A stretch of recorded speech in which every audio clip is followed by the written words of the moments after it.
Welcome to Leveling the Playing Field, creating equity by closing the information gap. I firmly believe in the adage that while talent is equally distributed, opportunity is not. And that inequity persists in large part because many of us live in information deserts. That's what this show is all about. Bridging that vast information gap by sharing the inside scoop, the secrets to success, practical strategies and tips from a wide range of professional rock stars who've been in those rooms and reached enviable heights. Working hard is great. It's important. It's necessary, but too often not sufficient. It's time to level the playing field.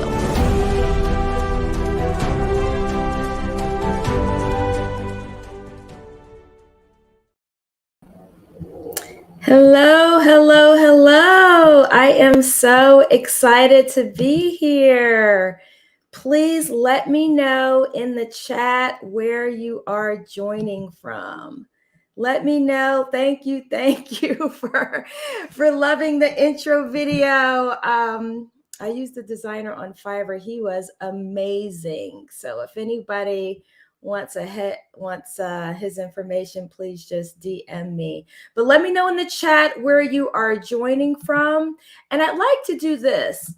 In the chat, let me know where you're joining from and what is something that you're proud of. What is an accomplishment, something you're proud of? I think that we don't take the time to acknowledge ourselves nearly as much as we should. I'm proud that I went jogging yesterday. It was 50 degrees outside. We're in this horrible cold snap. So let me know where you're joining from and something you're proud of. And I'd also like to do an author entrepreneur shout out. I know a ton of you are just like me, and you're an author, you're an entrepreneur, a trainer, consultant, expert.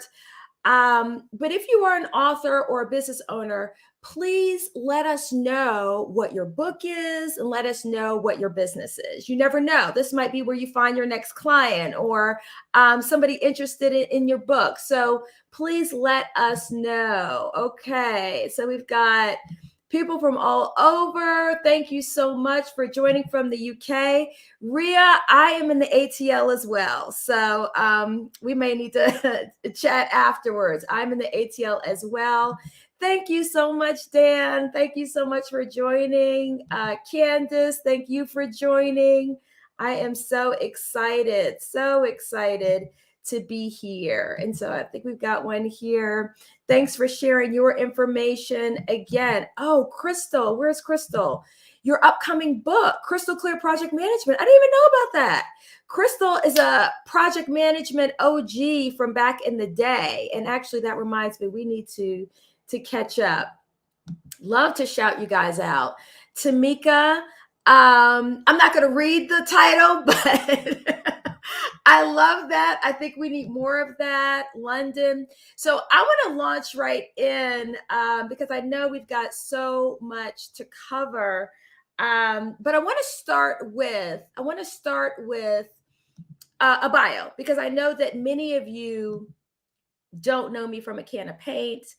And I want to give you that overview. I want to give you that context. And some of it is going to be directly related to this pitching yourself without a publicist. But some of it is not. Some of it is going to be more focused on equity, which is kind of the overarching genesis for this entire series, leveling the playing field, creating equity by closing the information gap. And the first topic that we're covering, and I'm going to take a few months to cover this because I really want to put this information out there. I want to ensure that everyone has access to it. But then after that, I want to move on to some other areas where I feel like the intro said, I think many of us live in information deserts and we're not as successful as some others, not necessarily as a result of any lack of capacity or performance, but just because we don't have the same access to power or we don't have the same access to information. And so I really want to close that gap with this series. So again, a little bit about me.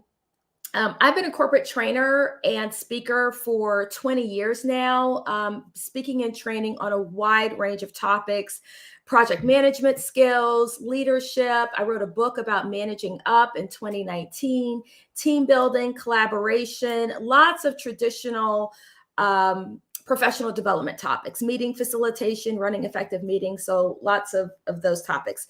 And over that time, I engaged. I'm a business expert. I wanted publicity. I wanted to be cited. I wanted to be quoted in notable publications. And so, for much of that time, for about 10 years, I worked with a publicist who was amazing. And I think it's so important for me to put this out there. I am not anti publicist. If you can afford a publicist, and you have access to a publicist, that is absolutely the way to go, because an effective publicist, a really good, now there's some not so good ones, but a really good publicist that is really reasonable and affordable, like the one that I got, kind of a friend through a friend. So I feel now that I kind of had the hookup, because it wasn't the $3,000 to $5,000 a month that many publicists and high velocity PR firms tend to charge now. But they are very well worth it if you get someone who's really, really effective. And so mine was amazing. I had publicity in a ton of outlets. I'm not going to spend too much time on this, but I do want to share a little bit just so you understand kind of where I've been in the event that any of this might be helpful to you, or where you might want to go.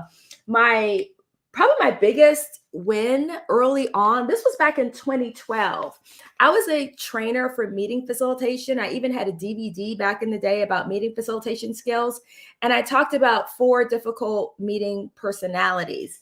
And so she connected me with this Wall Street Journal reporter who ended up writing a spread. And you see it's on the front, it's teased on the front page of the Wall Street Journal. This is way back in 2012. And then this was the actual article that she ended up writing, Meet the Meeting Killers. And it was completely based on my work. And so I was thoroughly cited for that. And that actually led to an appearance on CNN. So that was maybe one of the earlier pieces, but then I was cited in Redbook. I've been cited in Glamour, cited in Money. Those are just some of the print ones, but the Atlanta Journal-Constitution, Fortune, Forbes. Most of you know me having been a Forbes career senior contributor for over 4 years, but I had been cited and published in probably a dozen other notable publications before that. I also was a contributor for HuffPost and Entrepreneur, other places before that. So I had a long history in that regard. Okay. So put a pin in that. Then May 25th, 2020 happened. So that's when George Floyd was murdered, Amy Cooper, the white woman in Central Park. And like a lot of people, it jarred me. I mean, that changed me. And I really struggled. And it was really an epiphany for me, because I realized I was a large part of the problem when it comes to anti-racism and equity, because I was largely leaving that work to other people. Like I said, I was a trainer for 20 years, but I was like, I don't do DEI. That's not, my stuff. But I really realized that's one of the reasons why we've made so little progress. We're always leaving it to somebody else, or we're leaving it to a completely under-resourced committee or group of people. That's a whole nother conversation for another day. But I realized, no, I've got to lean into this. This needs to be my work. This needs to be everybody's work. And so I developed, the first thing I did, honestly, was educate myself. So I read everything I could get my hands on. I read about 75 books on anti-racism. Really tried to find the nexus between anti-racism and my areas of expertise. And I kind of pulled those together and developed a lot of thought leadership around workplace anti-racism in particular. So I ended up writing 2 courses for LinkedIn Learning. Forgot to mention that I have 6 courses on LinkedIn Learning. I've been an instructor there for several years. So check out those courses. I did that. And then also, I was a contributor for Forbes Careers. I was a senior contributor for Forbes Careers at the time. And so I really started writing a lot more about workplace anti-racism. So we talked about where I was before and working with the publicist and how that was working out really well. And I got published in about 12 or more different publications. But then starting 2019, I started writing. I became a senior contributor for Forbes. So I was writing about 5 articles a month, 247 articles in total. No longer writing for Forbes. So I stopped that a few months ago. But when I started writing myself, now I was on the other side of the table. Now everybody is pitching me. Before I was working with my publicist to send pitches out. Now everyone is pitching me. I'm inundated with pitches. So I was in this really kind of sweet position where I'm seeing both sides of the table.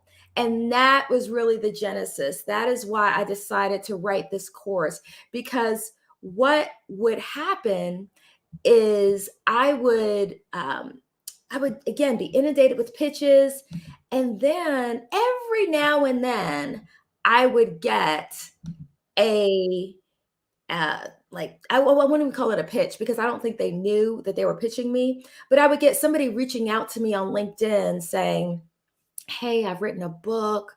Would you mind writing about my book?" Or "I've started a business," or "I have a product," or "I'm one of very few Black female leaders on this board of directors," or their accomplishments, and they wanted me to write about it, but they didn't really know how to go about it. And so they would kind of message me on LinkedIn, or they might get my email address and send me an email.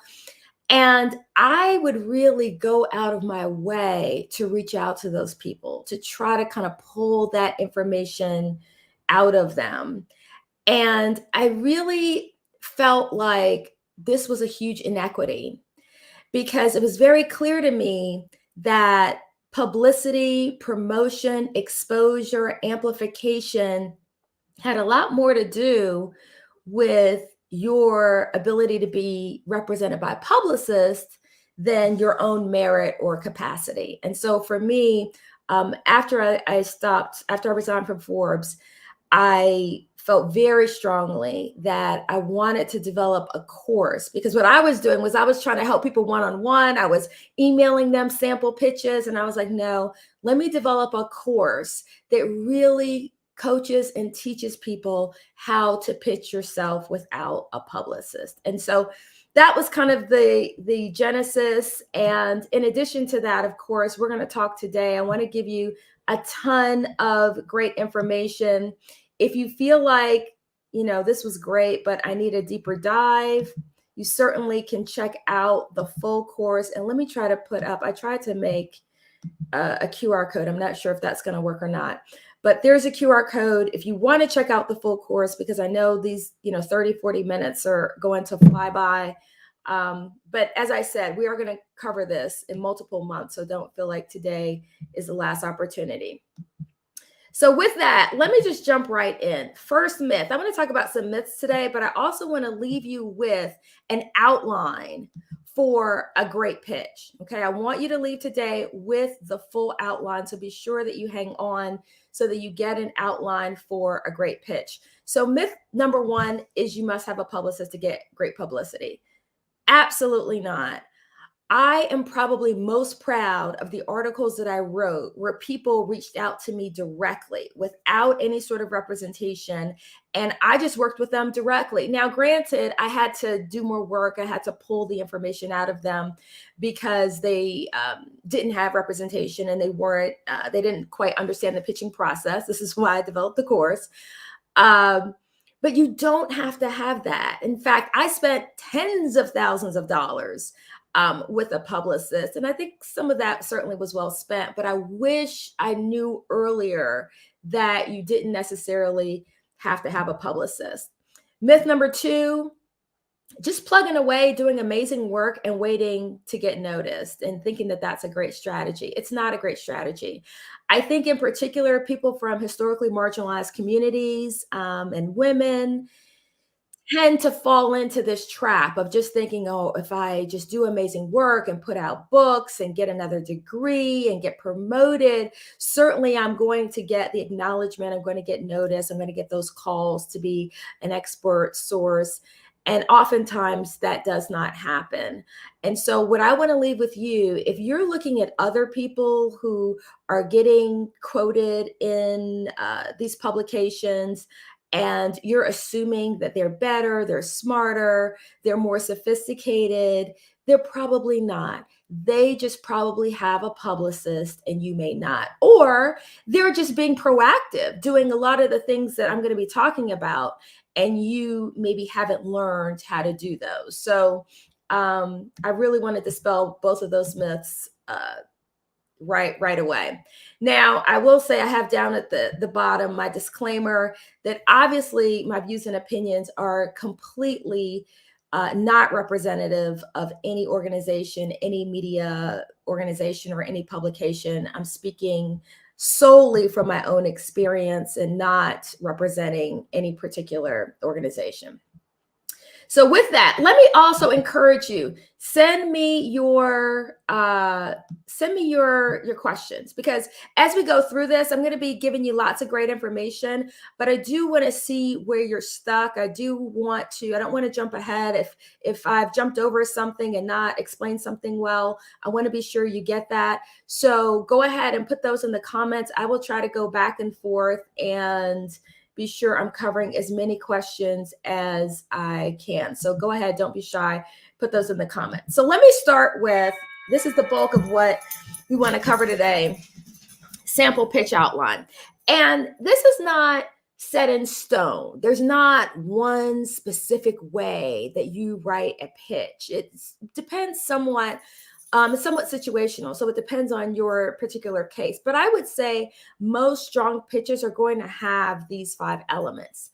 Number one, and also let me say, they don't necessarily need to follow this exact chronology, except for number one. Number one does need to happen first, and that is a great hook.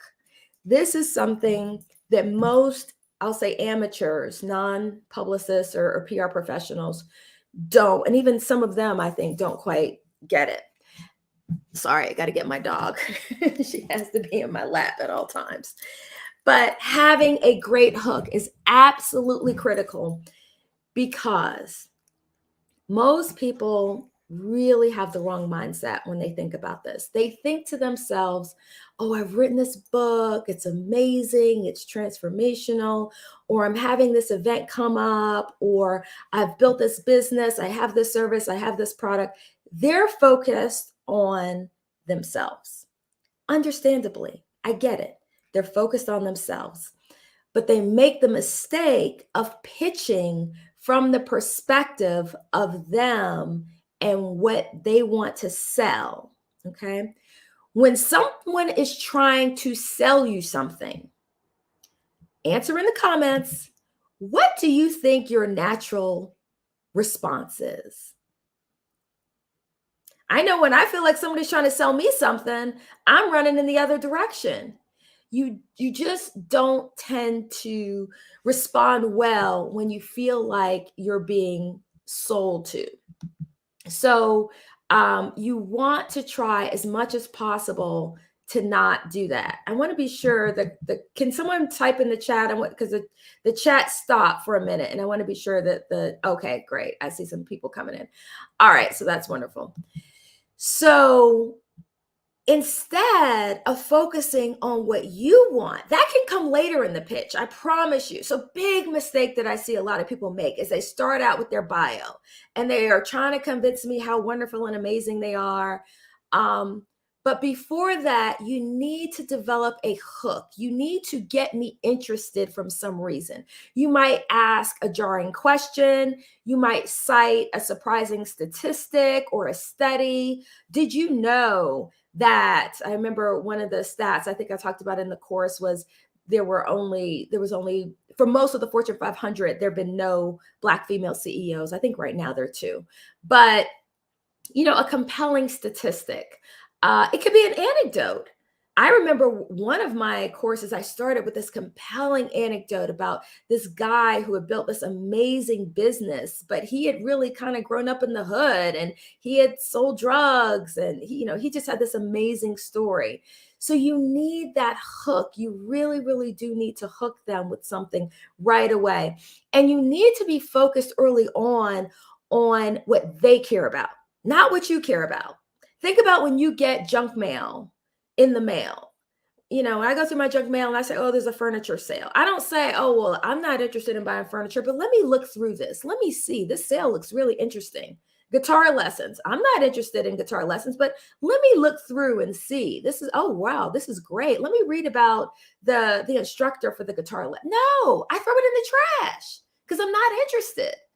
So you first need to figure out, what is it they're interested in? Part of this is research, having done your research in terms of what their lane is, what their beat is, what they tend to write about. But part of it is thinking about, we call it a news peg. What's trending in the news? What's popular? Just like when COVID happened, everybody had a need to talk about being virtual and doing things virtually. So you want to try to tie into something that is a current pressing need. So that is what you want to do with that hook. In some way, you want to try to talk about what the problem is. And then later on, you can connect your expertise, your service, your product, your book, your accomplishment to that need. But what you need to have first and foremost in your mind is you need to think from their perspective. I'm the writer. I've got to write I'm writing 5 articles a month. I've got a pipeline. I've got all this stuff going on. Think from my perspective, because I'm trying to serve my readers. What is of most interest to my readers? Focus there first. Then you talk about your service, your book, your company, your expertise, whatever it is. So you want to use a great hook. Again, that hook could be statistics. It could be a great question, a compelling question, but some way to kind of hook them in. Number 2 is your call to action. That is, you want to explain what it is you're asking them to do. Are you asking me to review your book? Are you asking me to keep you in mind as an expert resource, as I need an expert for future ongoing articles that I might be writing? Are you asking me to write a particular article?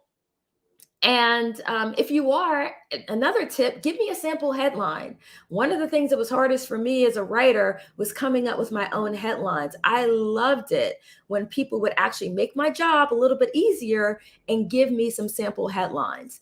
But number 2 is that call to action. Be clear about what you're asking for.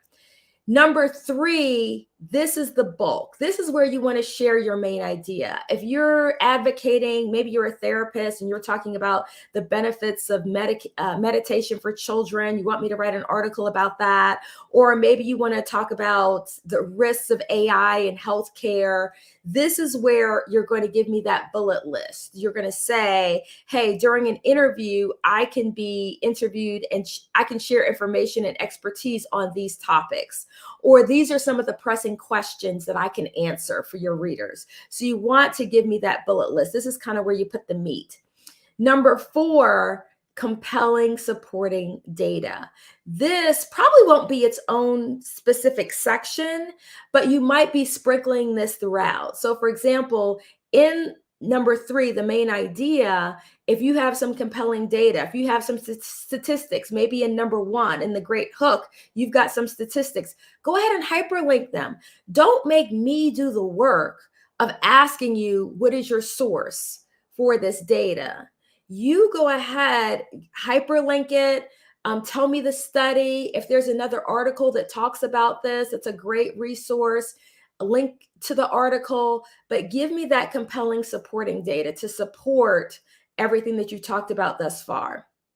And then number 5, credible bio.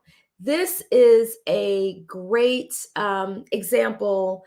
Well, there are 2 different ways that you could do the bio. I usually kind of do both. You could drip some of the bio information where it's relevant throughout the pitch, or you can have a bio section towards the end. Okay. And then that would be where, you would list, your paragraph bio, and of course, talk about some of the types of things that you would expect to be talking about. Now, one tip that I will share, sometimes I think people go a little bit too far with the bio. And I do want you to send in some questions. So let me know what questions you have on anything that I've talked about thus far or in pitching in general. But let me just give you this insider tip. I had several situations where people went so far with the bio and they talk a lot about where they've been cited in other places. And then I check out the links to the other publications, and essentially the article that they're asking me to write has already been written. And so now I'm like, well, why am I going to write this article if it's already been covered in all these publications? So be careful about that. It's okay to show links to other articles or highlight the fact that you've been cited in other publications. That can be great. But if you're asking me to write a particular article, be sure that this article is fresh and new, and you're not also showing me that the article's already been written several other places. So go ahead and let me know what questions you have. I want to be sure to answer any questions that you have. So go ahead and type those questions in the chat. Any questions on the outline overall? And like I said, it's not necessarily hard and fast. One of the things you do want to do is tailor your pitch for a particular audience. Maybe you have, like for me, I have expertise that could probably go in the entrepreneurship swim lane. I have expertise that could go in the career swim lane, probably in the DEI, equity, anti-racism swim lane. So I might want to customize different pitches depending upon who I'm pitching. If I'm pitching a journalist who tends to write about equity and anti-racism, I don't want to send them my entrepreneurship pitch. So think about how you might want to customize. So go ahead and submit your questions. I want to be sure to answer as many questions as I have. So here's one: how to keep people from taking your idea or headline. I'm chuckling a little bit because I don't know that I've ever really thought about that. Let me say two things. One, if you have a proprietary business, if you have a proprietary product, you want to be really, really careful about that. And so that might be NDA territory. You know, if you have something where it really is proprietary and you need to keep it under wraps, I think you might want to consider having people sign an NDA before you have a conversation with them. But I don't know that that's really appropriate for a pitch scenario. You probably want to at least hook them, get them interested in your solution, but then explain your specific unique situation about, needing to keep things confidential. The headline, I wouldn't be worried about that. I'm not sure if you're talking, when you say how to keep people from stealing it, you want to suggest the headline because you want the reporter or the journalist to potentially use it. So I may not be understanding exactly what you're talking about there. So thank you, Maria. So she's asking, can you kindly walk us through a specific example of a pitch? So let me step back for a second because I do want to be sure that I just define this. When we talk about a pitch, this is simply, if you're an expert, you're an author, you're an entrepreneur, and you want to be cited, you want these reporters to reach out to you for quotes, or you want a reporter to write about you or your business, or you want them to write an article that relates to your work, you're emailing them and including those 5 elements that we talked about, that we went through. That is a pitch. Okay. Your email outreach, that is a pitch. I can't pull up. I don't think it would work really well for me to pull up a specific example here. In the course, I do have samples that you can actually download, like PDFs that you can download that are examples. If you're really interested in it, message me directly. I'm happy to send you an example pitch. So Maria, definitely message me directly. I am happy to send you an example. I think that definitely would be helpful. So here's another question. When you say hyperlink to the source, but not to articles that have already been written, what specifically do you hyperlink to? So let me clarify that. So let's say, for example, I throw out some amazing statistic that says, hey, right now, companies are struggling about whether or not they should make return to work mandatory. But 70% of professionals in the healthcare space don't want to return to, maybe that's a bad space to pick. 70% of professionals say they don't want to return to work. Well, where's the study that backs up, like, what is the source that you're using for that 70%? So you would hyperlink to the source. Did you read that in a publication? Was there a study that came out? That's what I'm talking about. You don't just want to cite compelling information or data, but not clarify exactly what your source is. Now, you could just tell them what the source is, but it's even better if you can actually hyperlink. So I would click on the hyperlink, and then I would go to maybe their Department of Labor statistics. So I would go to a highly credible source that would show me that information. Maybe if it related to healthcare, you would hyperlink something from the CDC that provided that information. So that's what I'm talking about there. Now, so when I say not to articles, it is fine to link to an article. So maybe you've gotten that information from a highly credible article, and that's your source. What I was trying to say before is, let's say you're pitching me about writing a spread about you as an up and coming woman in technology. That's great. But if you in your bio are lauding the fact that you've been profiled in all these other places, then when I link to those particular articles, I might be saying to myself, well, wait a minute. These 3 other publications have already written the same profile of her. What new information am I going to be talking about? Why do I want to regurgitate the exact same information that she clearly sent to these same other publications? So that's what I'm talking about. I'm not saying that there's anything wrong with hyperlinking to an article in general. Okay. So that is a wonderful, wonderful question.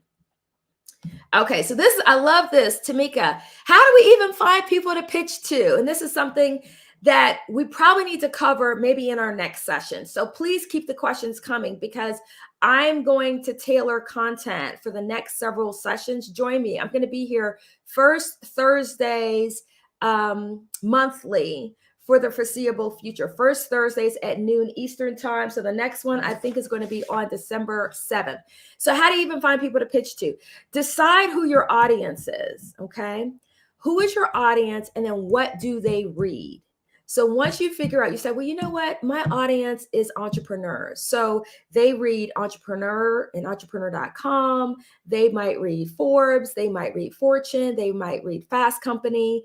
Then you go to those publications and you identify the journalists who write in the area of your expertise, or in the area that you want to talk about. Maybe you talk about Black entrepreneurship. So then you go to Entrepreneur, but then you look, okay, are there any either Black journalists or reporters, or are there any people who are writing about DEI or in the equity space? Do the same thing in Fast Company, do the same thing in Forbes or Fortune. So you just have to go through that process of finding those journalists, doing that research. I like to take like one a day and say, hey, today I'm going to focus on this publication, and really scour that publication. But the great news is, the information is out there. It's very easy to find it. Once you find the person's name, you go to LinkedIn, you go to their LinkedIn page, and then usually within their kind of bio or description, reporters in particular, they'll give you their email address. It'll be right there. Then on the side of LinkedIn, it has people also looked up, like people who have similar roles to them. And so the information is real. So I'll click, some of those people, and I'll get more names. So you want to kind of cultivate your own organic list, or you might join one of these online PR services where you can pay a fee and you can access that information even easier. Again, I go into more details about that in the course. So let's go to one other question. You know what? Before I get to this question, there was one other myth that I wanted to just cover briefly. You must be a great writer to develop a quality pitch. It absolutely helps if you are a great writer, but you don't have to. For those of you who are entrepreneurs in particular, or those of you who have your own teams, think about getting your assistant, maybe training them and letting them write these for you. Another thing that I've started doing recently is using AI, and it has been amazing. If you're particularly interested in that, in the AI piece, let me know, because I'm thinking about potentially doing a session related to AI. But the key is you have to know, I mean, it's not magic. It's not just going to magically create your pitch. You have to develop a really strong prompt. You have to know what to put in there. You have to know how to tweak it. So if you have interest in that, let me know, because if there's a lot of interest, I will come back to that. Okay, we've already been to that question. Here's another one. I'll probably go about 5 more minutes on questions. And I thank you so much for being here. And I hope that this has been helpful.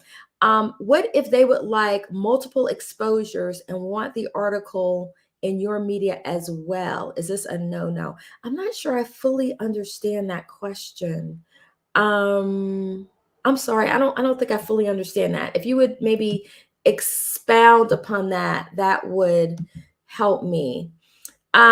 Question. Hi, Dan. How do you overcome bias when you look like someone society says shouldn't be an expert on a specific topic? Wow, that's a really, really deep question. I think we have to keep pushing against that. And I think you hit the nail on the head. I think that unfortunately, when some people are looking for an AI expert, it probably doesn't look like me. And I think that there are reasons for that. And I'm not an AI expert, by the way. But I think that's where we talked about the credible bio, the supporting statistics, the sources. So that's one piece of it. I mean, you want to have your stuff tight, certainly. But I think there's another piece in terms of going where you're celebrated. I'm not going to try to beat people over the head with my expertise. I'm not necessarily going to try to prove to someone that I'm worthy of exposure and amplification. So I think there's a lot to be said for really doing your research and finding those environments that aren't as biased, finding those environments that, you know, going where you're celebrated, going where you're acknowledged and you're respected. And I think I like to think that I was a great example of that. There were a lot of people who pitched me, who I'm sure other well, I don't consider myself a journalist, I'm a writer or a contributor. But others wouldn't have given the time of day. But I took the time. I bent over backwards as much as I could. I would send them sample pitches. I would email them and say, hey, this is what I get from Publicist, just so that, you know, you have that and so you can learn more about pitching. So thank you for that question. That was a great question. Hey, Candace, is this the process we'd also follow if we want to write articles for publications? So no, not really. This is not necessarily the same process. So if you're interested in writing for a publication, there you probably want to reach out to editorial staff and simply ask them what their process is for becoming a contributor, for example, or for contributing on a regular basis. You probably want to include examples of articles that you've written in the future.